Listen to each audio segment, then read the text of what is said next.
Welcome back. Well, yes, we can't talk about these things enough. Or what's the option? We sit back and fold our arms? That's certainly not an option. So, yes, we've got Mr. Muda Yusuf joining us now. He is the CEO, Center for the Promotion of Private Enterprise, CPPE, but he's a former Director General, Lagos Chamber of Commerce and Industry. Good morning. Good to see you again, sir. Good morning, Chamberlain.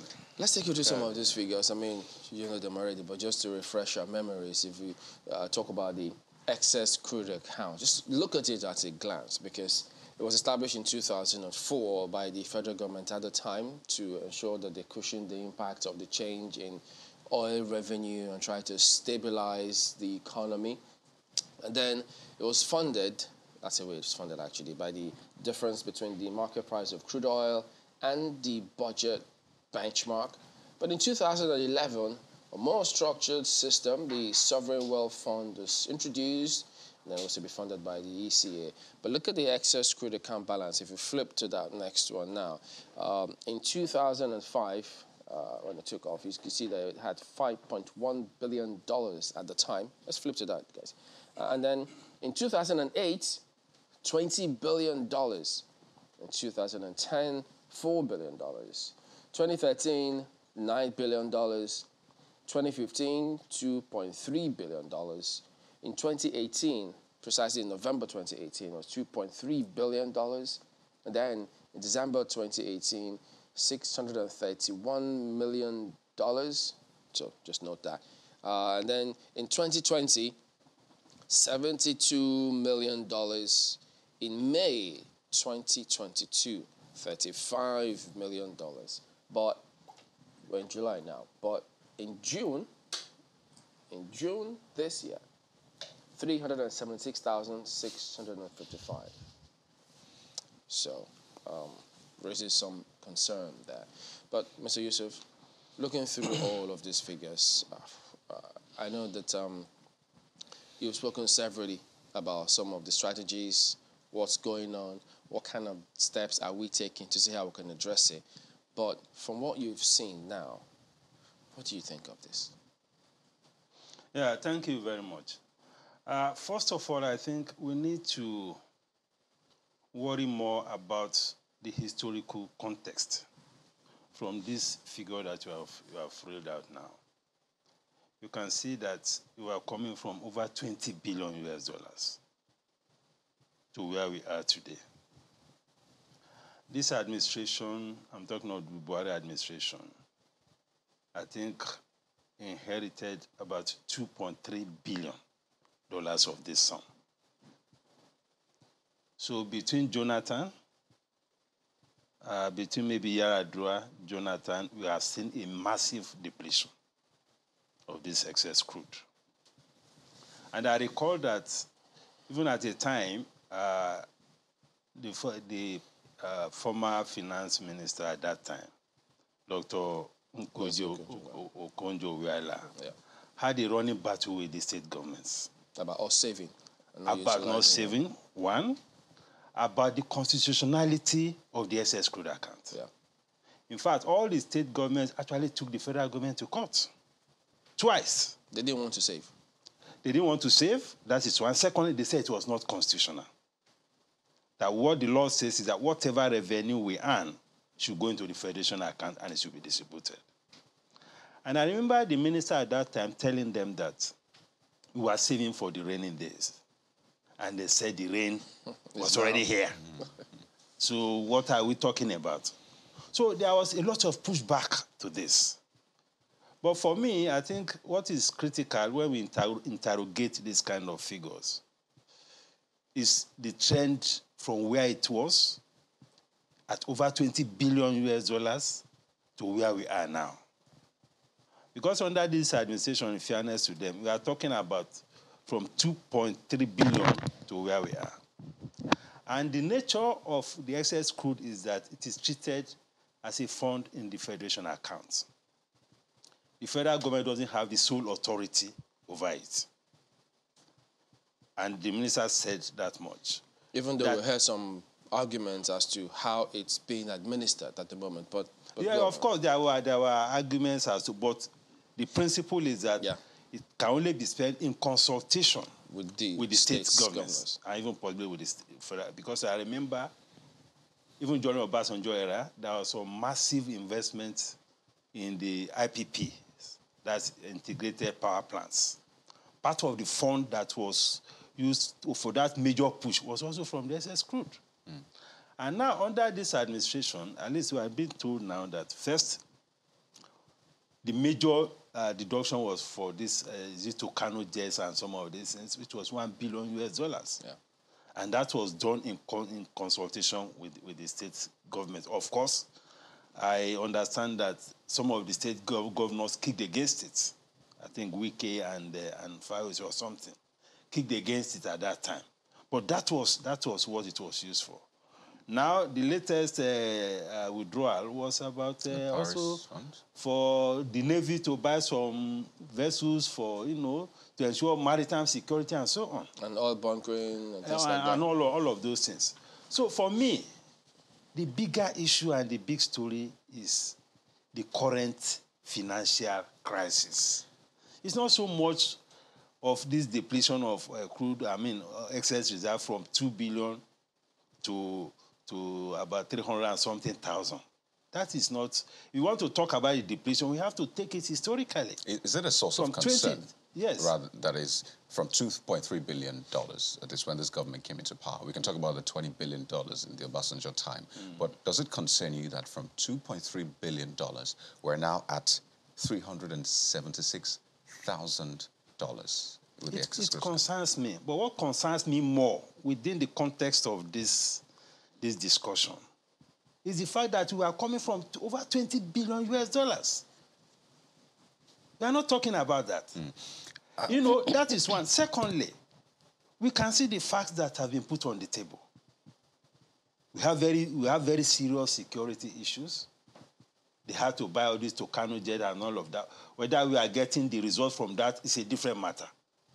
But it was something that was needed. It needed to be done. Then the latest deduction was again about maritime security.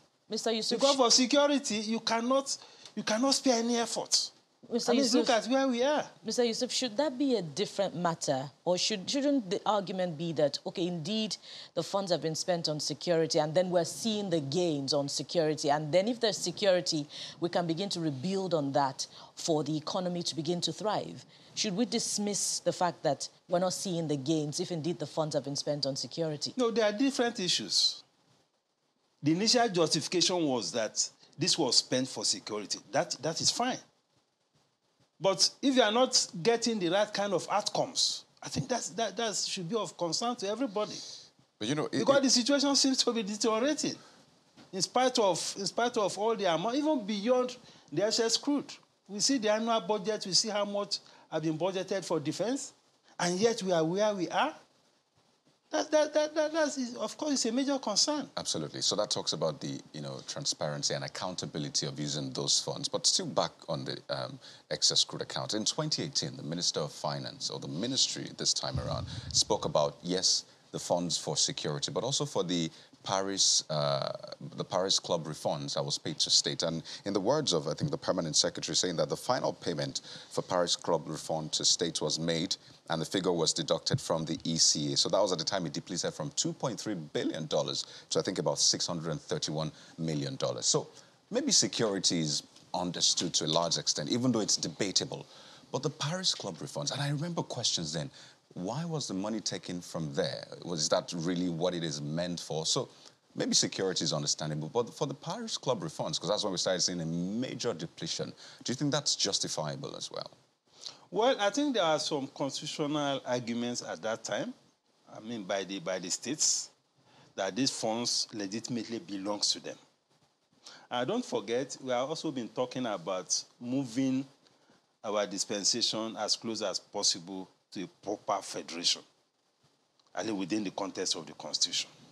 So the argument by the states was that these funds belong to us, and it has to be given to us. So if it belongs to them, then of course they are entitled to it. So whether they now want to save it or they want to spend it, it depends on them. So doesn't that speak to the And that is why thinking? we have the legislative arm of government who are supposed to be representatives of the people. They are supposed to check the executive on behalf of the people on how the finances of state are managed.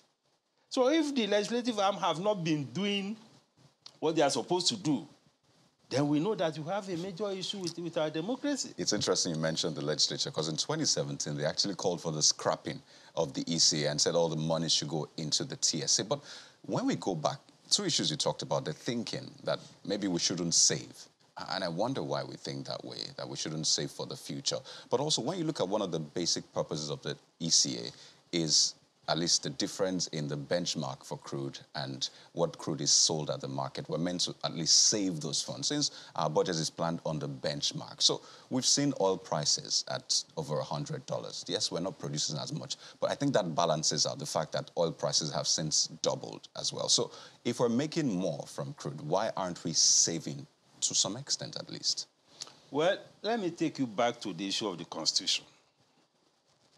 There was this argument by the state that the ECA itself was not constitutional. You have to run the country according to the Constitution. It's not in the Constitution. So if they argue that way, you cannot fault them. But the logic of saving is a fantastic idea. It's a fantastic concept. You know, you don't eat with all your 10 fingers. You have to save. That is why we have the Sovereign Wealth Fund. We had it was set up with $1 billion at that time. There was a controversy around that too as well. But at least it's been managed well. We have very sound professional team managing the Sovereign Wealth Fund. And the fund is still there. And it has about 3 components. There's the Infrastructure Fund. They are part of the people supporting the Niger Bridge and some other infrastructure projects. There is the Future Generations Fund. That is to prepare for the future generation. That is something to show them that this is some of the legacy work that we left for you. Then there is the Stabilization Fund. The Stabilization Fund is to support the government when there is a major fiscal crisis. And I know that during when we had the pandemic, the federal government drew some money from the Sovereign Wealth Fund. But it's still very, very small. We are talking of $1 billion. A country like Norway has $1.3 trillion. Our economy is bigger than the economy of Norway. You know? The constitutionality and so many countries like that. Regardless of the constitutionality of the excess crude accounts, let's look at the argument of the Minister of Finance now saying that the reason we've not had accretion to the ECA is because of the volatility of the oil price in the international market. How do you view that argument? Is it legitimate? Well, generally, I'm not sure that the administration has also been very prudent in the management of resources, generally. And that is part of the reason we also find ourselves in this crisis, you know. But apart from the volatility of oil price, there is also the issue of the oil output. Because consistently, our oil output has been falling short of budget targets. It has been falling short of the OPEC quota, you know. So these are some of these. Because if you have the high oil price and you have a major shortfall in your output, sometimes it just cancels out, and you are not able to save. And in any case, the way we have carried on, at least in the past few years, does not show a disposition to save. It does not show sufficient prudence in the management of our finances. You know, I think that is part of the challenges that have brought us to a situation now that we have a major fiscal crisis, where we are spending more to service debt than the revenue that we are earning, which is a major issue. That means that all the funding of either the personnel costs, the overhead costs, capital projects, everything is now coming from borrowing. That is, of course, it's not sustainable, and it's a very frightening situation. So we need to worry about the way the finances are managed first on the expenditure side, because the way government has been spending does not show that we have a revenue challenge over the years, because there has been no serious efforts to cut down on expenditure. And some of the information, some of the statements even from the finance ministry and all of that does not indicate that we are committed to doing anything about expenditure. There was a time they even said there was nothing we could do about expenditure. I mean, that cannot fly. So we have a whole lot of issues. Mr. Yusuf, if I may come in. Okay. I was. Thank you. Good morning. Okay, I just wanted to quickly, I share the fright that you feel. I'm sure a lot of Nigerians do as well. I think it's even more frightening when you think about the fact that this is happening across all tiers of government. Part of the argument back then, I think between 2011 and 2013, even going up to 2015, when they were talking about putting more money, even establishment of the Sovereign Wealth Fund and putting more money to the Sovereign Wealth Fund, a lot of the states were arguing then that they could do their savings by themselves, that they did not need the federal government to save for them. But sadly, down the line, this is how many years down the line, we have not seen any state lead by example to say, look, we're in our budget, we're also putting some money aside for the rainy day. Should we also be looking at how the states have managed their finances so far with a view to putting pressure on them to say, you too can do something? Exactly. We need to engage the states a lot more. Because when you look at even the whole system of transparency, accountability, we seem to even be having more openness in terms of finances, financial information, expenditure information at the federal level than at the state level. You can Google the federal government budget and see details of how monies are spent, even up to the cutleries that are being used in the State House. It's there on the website. But how many states have that kind of openness in terms of their expenditure? So in terms of accountability, in fact, the situation seems to be even much worse at the subnationals than even at the federal. Because there is no disclosure, no information. What you get most times are just summary of what the budget is. And that's it. And the kind of engagement that you have between the National Assembly and the executive, at least in previous parliaments, not this parliament, was such that there was some interrogation of the executive. But at the state level, you hardly can distinguish between the legislature and the executive. So the kind of checks and balances that we expect to see at the state level, we are not seeing it. And it's even worse at the local government level. We don't even hear anything about it. At least it's also a tier of government.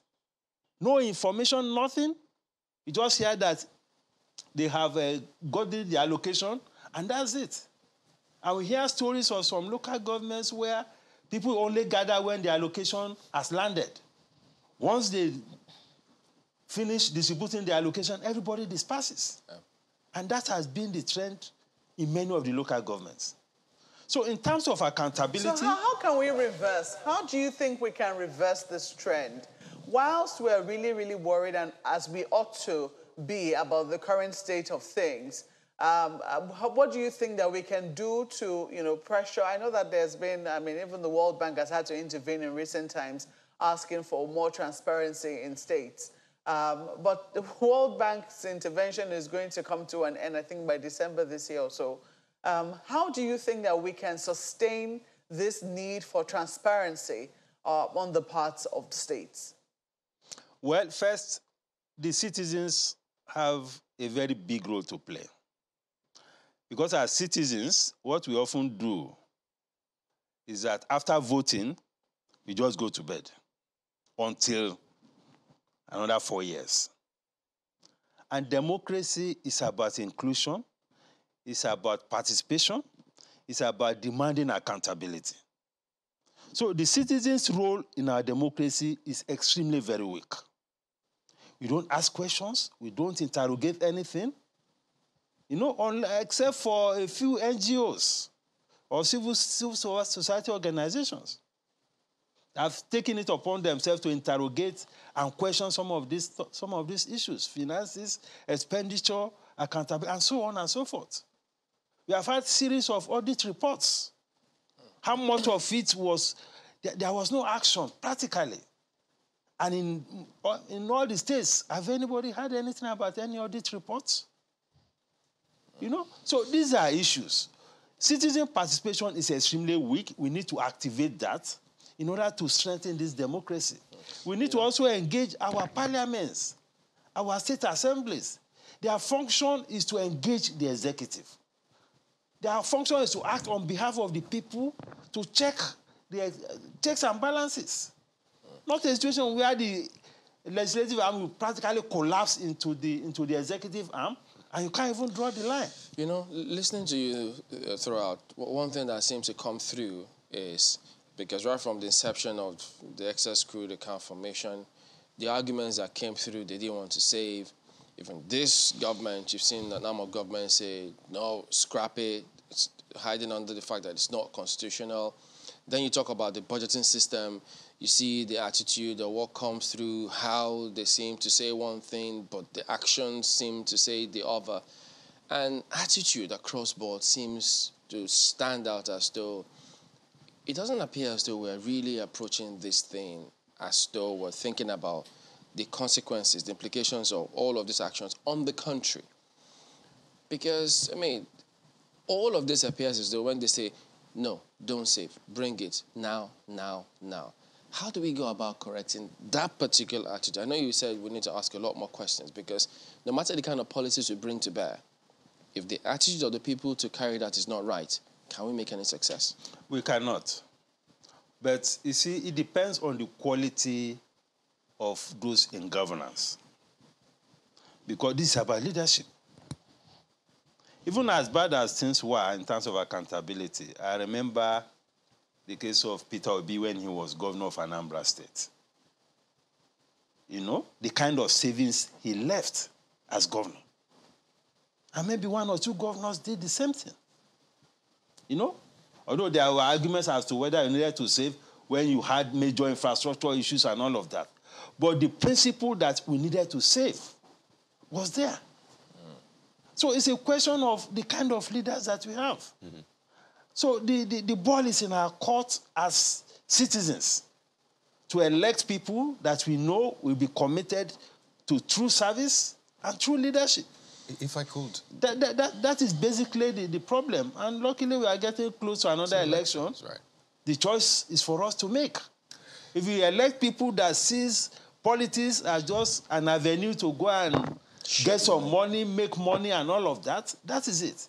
If you elect people who you really know are committed to service, that is the kind of thing we should be doing. But, you know, there's this thinking that really does you engage? I mean, you said it. You don't vote and then go to sleep. And I'd quickly like to take this excerpt from Dr. Ngozi Okonjo-Iweala's book, Fighting Corruption is Dangerous. And she was talking about the excess crude account and some of the back and forths. And they said around 2014, the chief opponent of these arguments to deposit savings in the Sovereign Wealth Fund, or the ECA, was Governor Chibuike Amechi of Rivers State, the chair of Nigeria Governors Forum at the time. He was strongly supported by Governor Adams Oshiomhole of Edo State, who was very vocal in voicing his disapproval and suspicions of the federal government's management of the ECA.